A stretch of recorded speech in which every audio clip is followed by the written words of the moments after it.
بسم الله الرحمن الرحيم وزروع ومقام كريم ونعمة كانوا فيها فاكهين كذلك وأورثناها قوما آخرين فما بكت عليهم السماء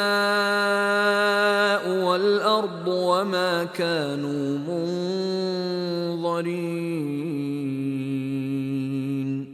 ولقد نجينا بني إسرائيل من العذاب المهين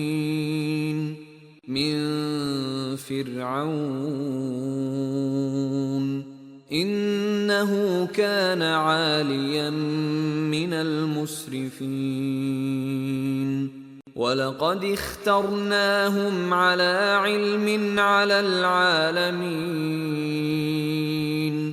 وآتيناهم من الآيات ما فيه بلاء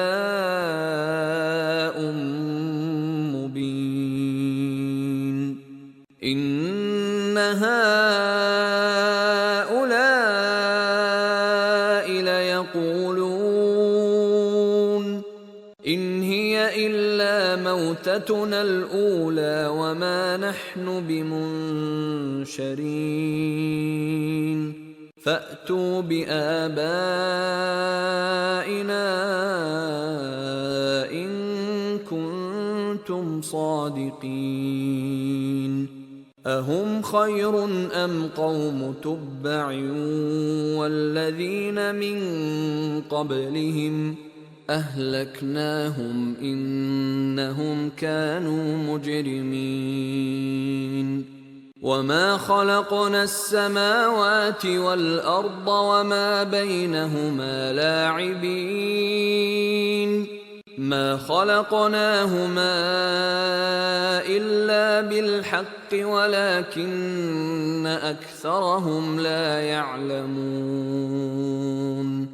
إن يوم الفصل ميقاتهم أجمعين